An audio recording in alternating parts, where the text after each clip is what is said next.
Astăzi facem îngerași în zăpadă, Bem ciocolată caldă și facem turte.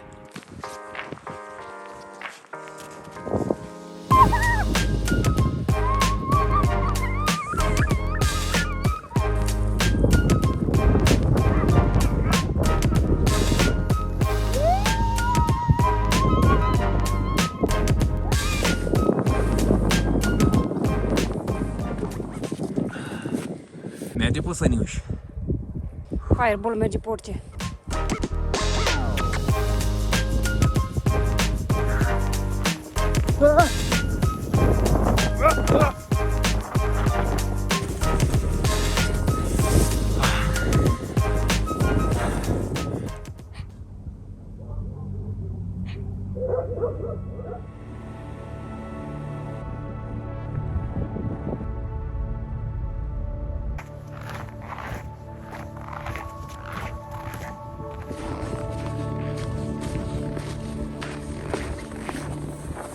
Aici ai urma de lăbuță și în spate e precum canguru. E un pic mai lat în spate, știi? Când calcă ea și uite, a venit de acolo.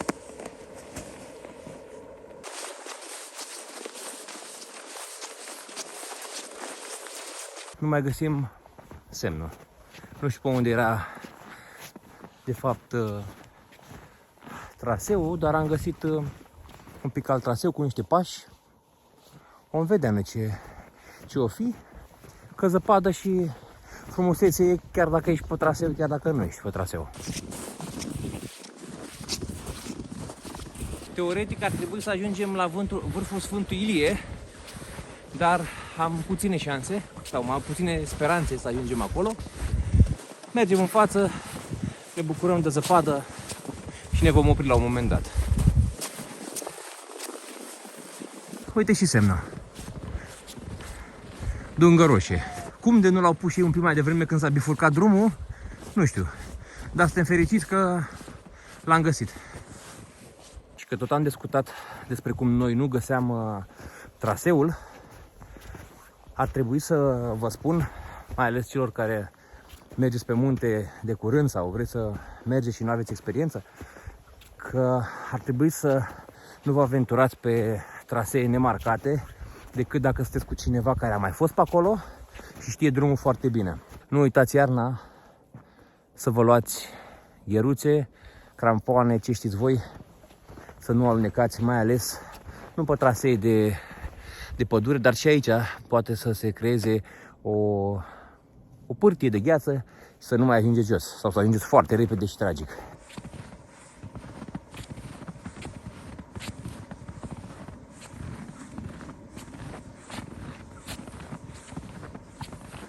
Dacă tot am început cu sfaturi pentru începătorii mersului pe munte, dar nu numai, că și mie mi-a luat mult timp până să mă prind, vă mai dau un sfat destul de important.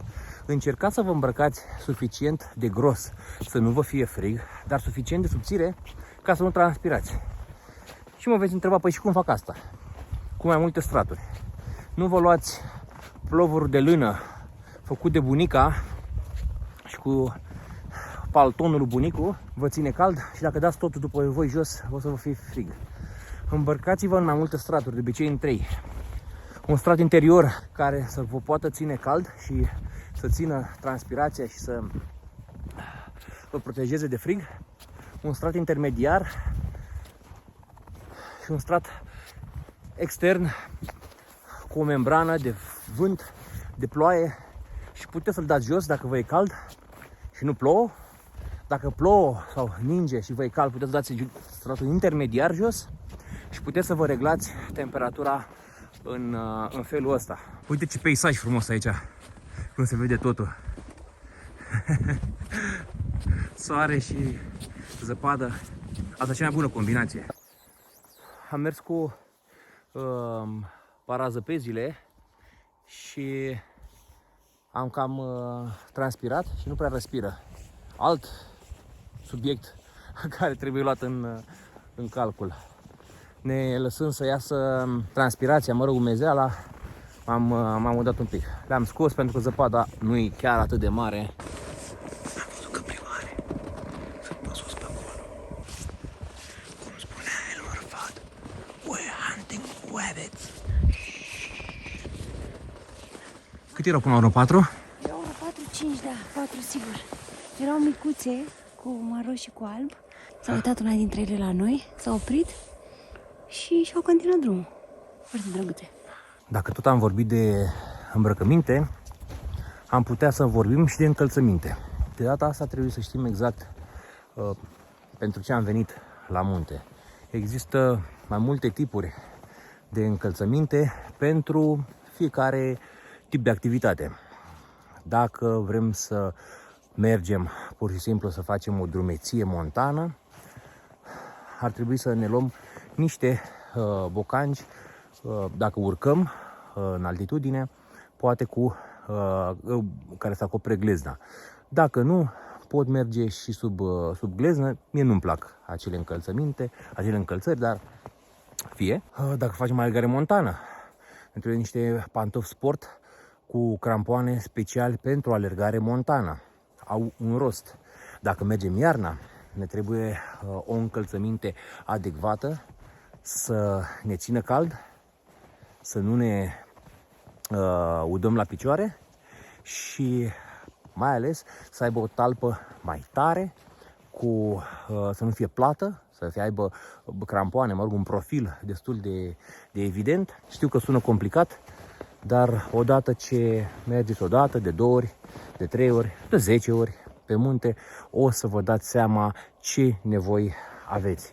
Având în vedere că poate, dacă sunteți începători, veți face trasee ușoare, vara, niște simpli bocanci înalți cu un profil pentru a nu aluneca pe pietre și pe pământ, poate să fie destul de util și de ajuns.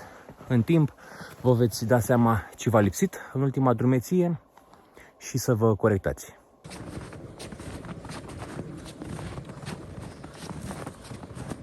Și să vorbim și despre rucsaci. Cel mai important este ca rucsacul cumpărat și cărat să aibă susținere pe șolduri. Să aveți așa ceva cu burete pentru ca toată greutatea să fie pe șolduri. Știu că e contraintuitiv, rucsacul se poartă pe umeri. Corect, dar greutatea trebuie să fie pe șolduri. Ca mărime. Un rucsac de munte trebuie să aibă mărimea pentru ce cărați înăuntru. De ce? Pentru că în sine rucsacul are o greutate a sa. Cu cât e mai mare, cum am eu rucsacul ăsta poți să pui înăuntru pentru, 4, chiar 5 zile de drumeție. E mare, am ales eu să-l car.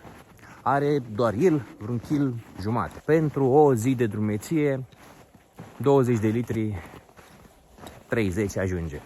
Pentru 3 zile, 2-3 zile de drumeție, 50 de litri sunt suficienți. Acum, depinde și ce vă cărați cu voi. Dacă aveți sac de dormit, primus, apă, e în funcție și de nevoia de spațiu a fiecăruia. Este foarte important să nu cărați prostii, să știți ce cărați cu voi, pentru că am fost acolo să car 25 de kilograme în dorința de a avea de toate. Nu se poate. Nu se poate fizic. Așa că încercați să vă găsiți rucsacul potrivit, pe mărime, pe cât vreți să cărați și mai ales să-l probați înainte să-l cumpărați. În momentul în care vă veți cumpăra un rucsac bun și de obicei scump, o să vedeți diferența. Inițial nici eu n-am crezut, până când n-am pus în spate un rucsac tehnic și de bună calitate. În momentul ăla ți se schimbă viața pe munte.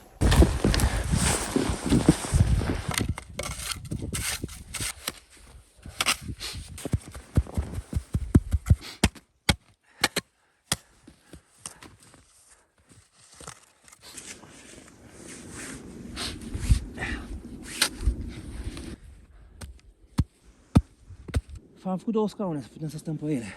Punem izoprenul ăsta, stăm și noi ca oamenii.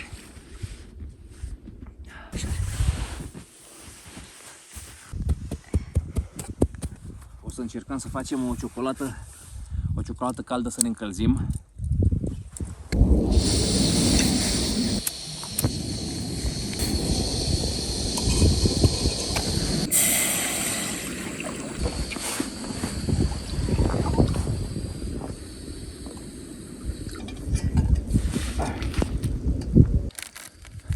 Avem ciocolată caldă.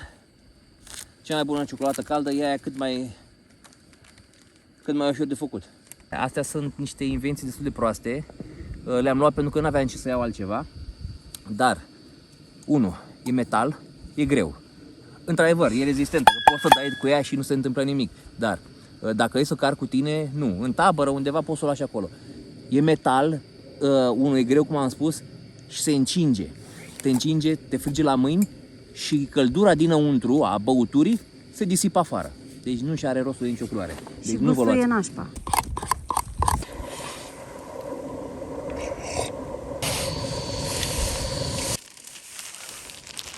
Încercăm să vedem dacă putem să facem niște turte. Dacă ne iese, aici avem niște miere cu unt băgate la apă caldă. Cea mai proastă combinație este că ori va trebui să încălzesc apă iarăși să mă spăl pe mâini, ori va trebui să mă spăl în apă, în zăpadă.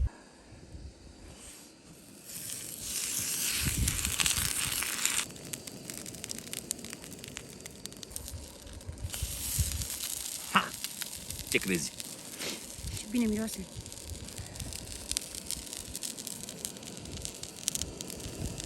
Punem aici.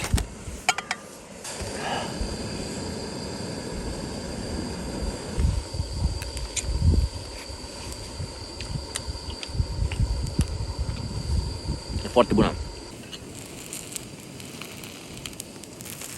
E crudă bine. Mă, nu e, de ce vorbești de rău? E crudă brânda, mănânci. Păi, e caldă și cu miere. Partea bună la iarnă e că ai bucătăria, sau, spălătorul acolo unde ești. Și mai ai și abraziv un pic. E tot ce ai nevoie. Curată, perfect. Mie îmi plac drumețiile în care nu se obosește, se mănâncă și se bea.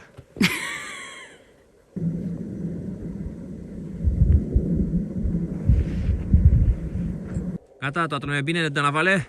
Yay! Mergem! Cam asta a fost drumeția de azi. Nu am ajuns pe vârful Sfântului Ilie, unde ne-am propus să ajungem, dar am ajuns în această poieniță extraordinară, unde ne-am uitat la Piatra Craiului, la Iezer Păpușa și ne-am odihnit, ne-am gătit, am mâncat niște turte cu miere și o dăm la vale. Eu îi zic că este o zi reușită, ne vedem data viitoare.